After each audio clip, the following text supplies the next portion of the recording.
stop measuring intelligence by sit and stay. That's not IQ, that's servitude. If you want to know who is truly smarter, look at the Belgian Malinois and King Charles. One is a master of instructional logic, the other is the master of social engineering. It's the Navy SEAL versus the shadow CEO. But in a world without human masters, who survives and who rules? Let's deconstruct the brain of the yard.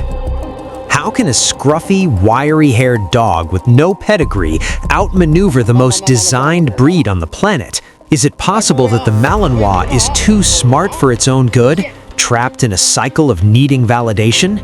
Meanwhile, King Charles operates on a 2,000-year-old Xiasi hunter code that requires no master, no treats, and no bark. We're comparing the mental resilience of the modern working dog against the predatory stoicism of the king. Why does one dog need a job to be stable while the other creates stability just by existing? The data we've uncovered will make you question the very definition of a smart breed. Lock in. I want to tell you a story about two dogs, and I promise you, it's a story that's going to make you question everything you thought you knew about intelligence. It's a tale of ancient DNA versus modern breeding, and it all kicks off with one simple question. Go on, really think about it. Close your eyes and picture that dog. What does it look like? What's it doing in your mind right now? For most of us, I bet the image that pops up is something pretty specific. Yeah, probably a dog that can learn like 100 tricks, right? One that follows every single command without hesitation, working perfectly with a human. We just tend to connect intelligence with obedience, with how fast a dog can learn the tasks we give it. But what if that's not the whole picture?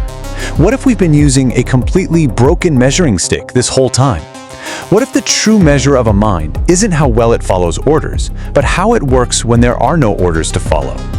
That's exactly what we're digging into today through two absolutely incredible dogs. So let's meet our contenders.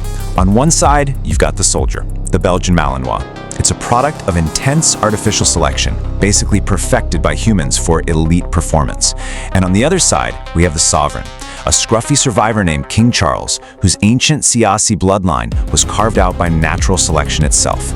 Two dogs, two totally different philosophies of what it means to be intelligent. To really get what makes these two tick, we've got to pop the hood and look at their genetic source code.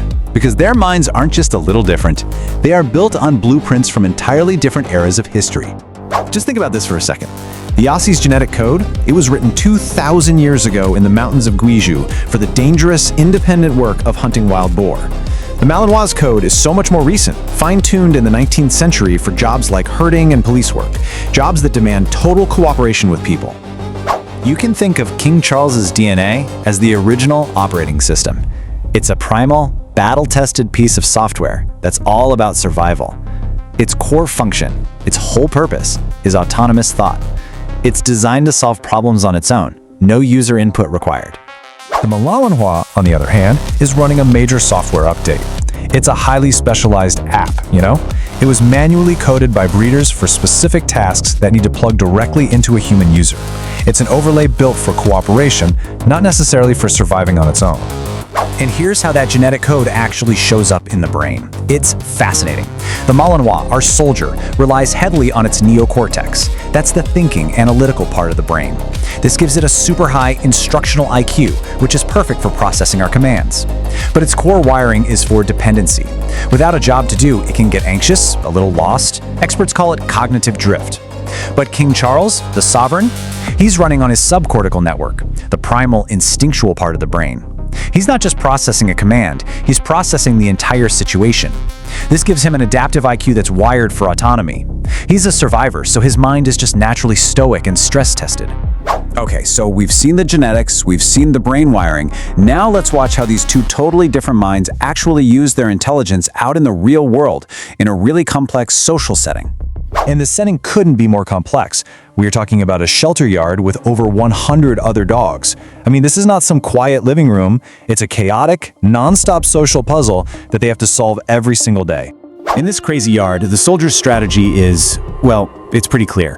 The Malinois uses a ton of energy. It barks, it paces, it chases. It's a very active, very overt attempt to control the environment around it. Its actions are a tool, designed to get a result. King Charles's approach is the complete opposite.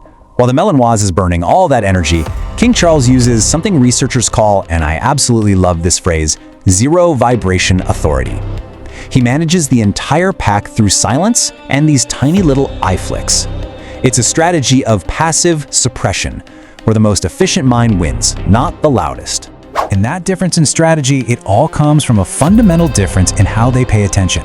The Malinois, our specialist, operates with absolute tunnel vision. It's designed to lock onto one target, one command, with incredible focus.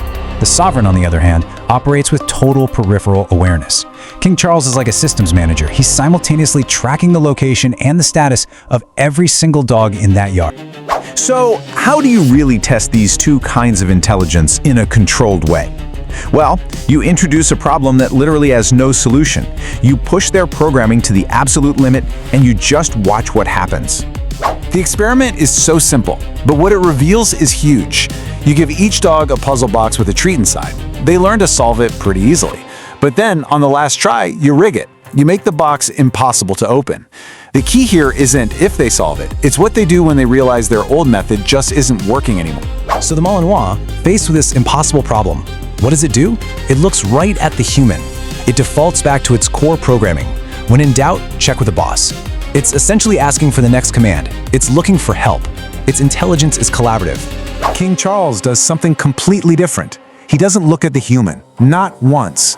He's not asking for permission, he's not asking for help, he just keeps analyzing the problem, the box, the locks, the room around him, independently searching for a new angle, a new solution. His intelligence is completely autonomous.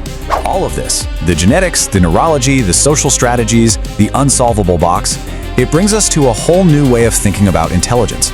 We can finally stop asking who is smarter and start asking a much better question. What kind of smart are they? And this really is the core takeaway. There are two types of intelligence here.